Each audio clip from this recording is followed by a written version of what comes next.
Alright, welcome back to Digging for Bedrock. This is Bo, and basically, I got a bunch of stuff.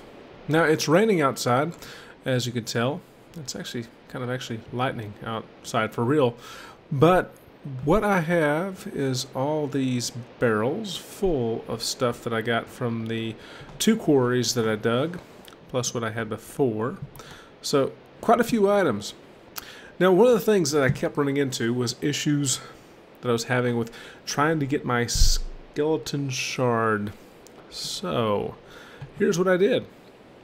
I've got 451 kills, and if you think that I've killed 451 skeletons, you're crazy. Actually, I've killed a bunch of slimes and combined that along with about 9 angry zombies on a shard. And, yeah, wound up getting quite a few kills. So that might be the preferred way to go, because one thing that the Feed the Beast mod pack does offer, and let me show you what that looks like. If we go into, nope, not that, but close, that, the Raise minimap, oh, the rain stopped raining, how nice. It does offer an interesting option for us. One of the options it has, that wasn't it. Let's see. It's raining again? Weird. Oh, well, it just shuts the game off when I'm doing this little option here. What it has is an entity radar. So I can basically go through and say, well, what am I looking for? And I'm looking for slime. And so I turn that on. If there were anything else, I could turn that on. And I could also go and do some other options. For example, I can turn on show slime chunks. And that's what I've done. So to give you an idea what that looks like, let me pull up my map. And you see the little red chunk squares. By the way, the grid there is actually the borders on the chunks. So you can actually see that as well. So when you're setting up quarries and things like that, it gives you an opportunity to see that without having to try to find it. So the Raise minimap is a great mod.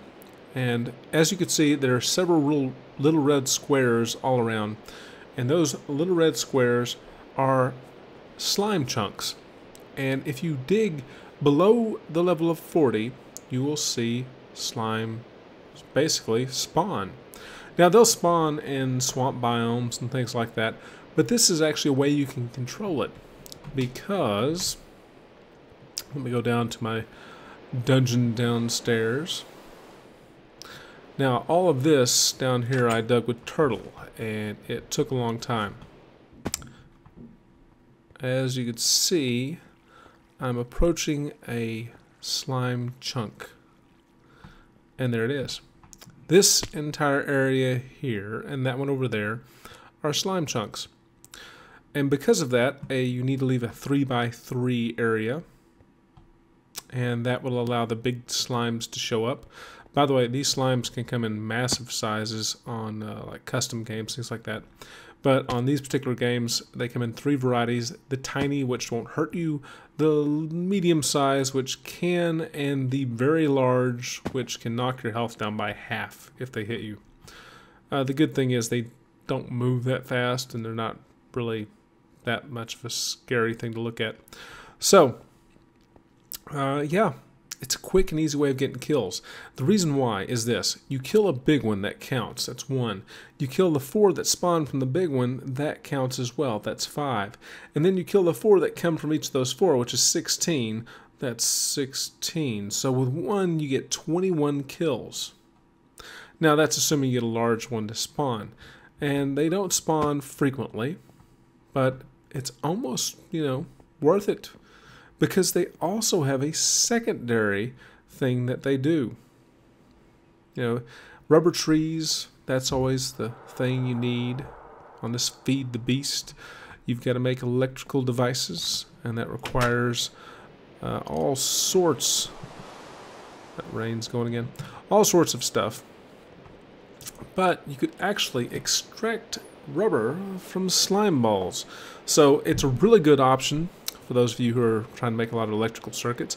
You get two things, well actually you get three things. You get experience points, you get the ability to get shards filled up quickly, and then of course one of the really important ones is you get rubber, and that is a resource that usually comes from like trees.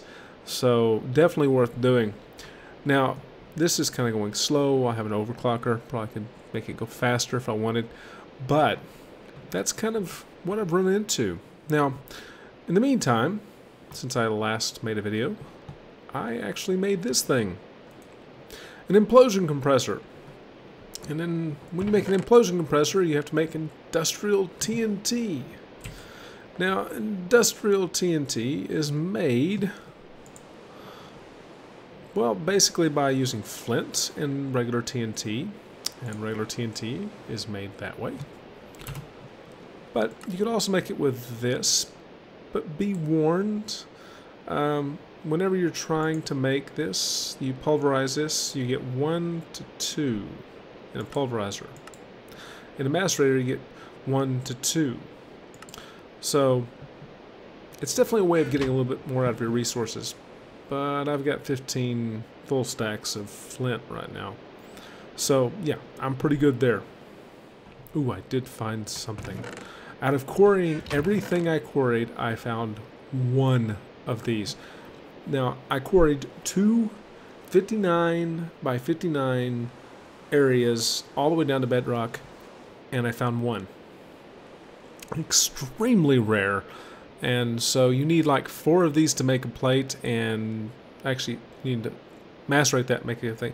You need 4 of those to make a plate, and you need several plates to make anything useful. So iridium, very, very rare. And so I was kind of happy when I found that. But yeah, see, 64 stacks. Oh, the other thing is, watch this. One will actually make, I believe, 2 or 4.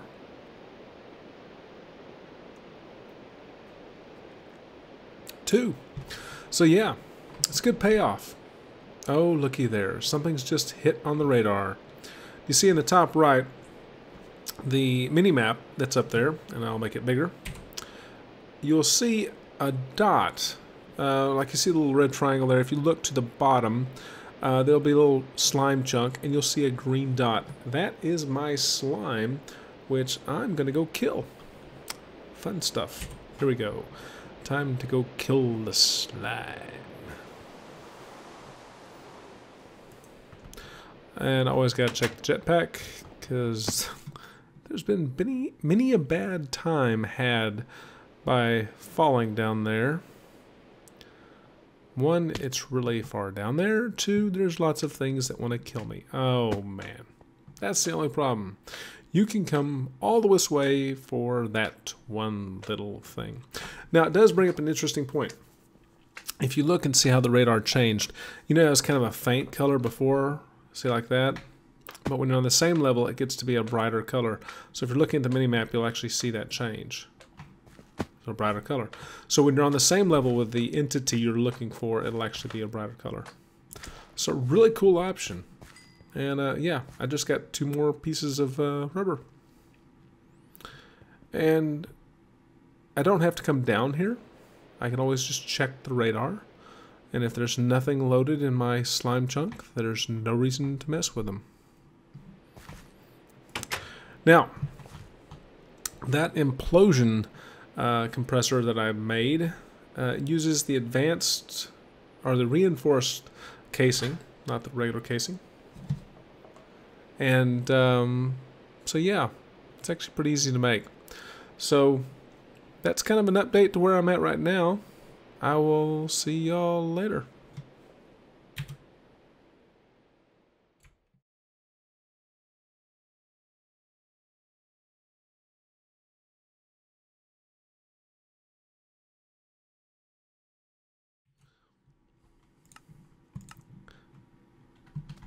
Alright folks, I'm back. I wanted to mention one more thing before I let you go.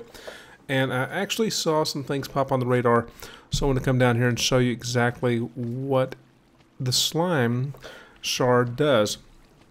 Now, I've got on my slime shard, let's see. I've got 56 killed. And now down here I'm showing 2 slimes.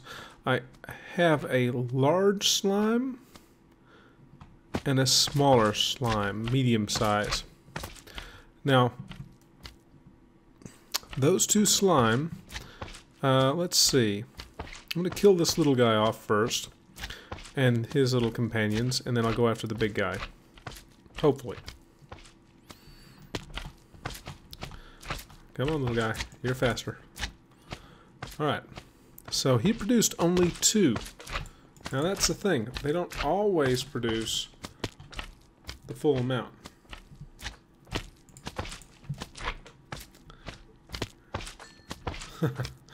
That big one is just as fast as that small one. And if you get trapped in a corner, they will just... Yeah, see? 2 hearts. Just a little smack. Alright. So, well, now he's getting me. As you can see, the big ones do a lot of damage, but let's take a look what happened to the soul shard. I got 1 kill off that, and I killed 3 things. So, something may be wrong with my idea. But I got 4 slime balls out of it. So, let's see what a big one will bring.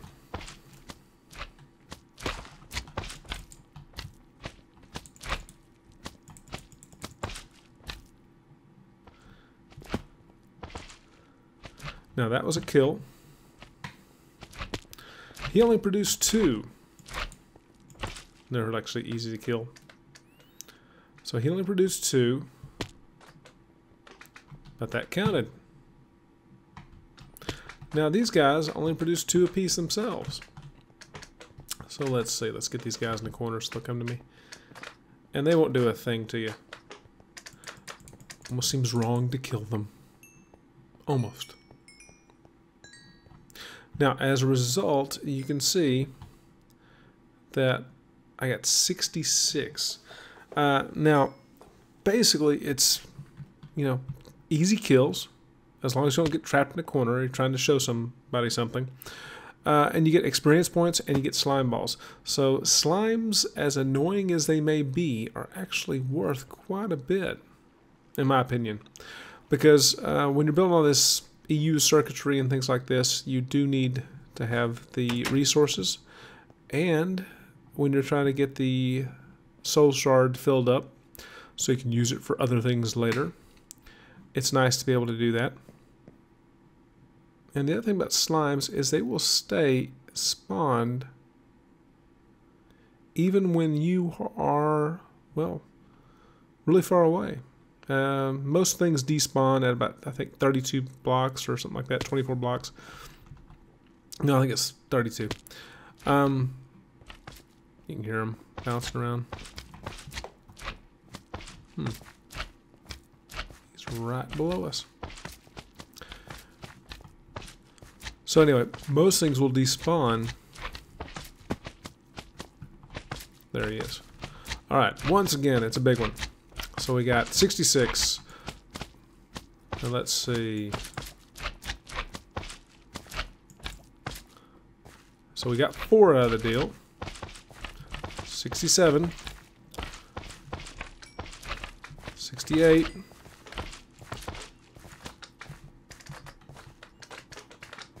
71.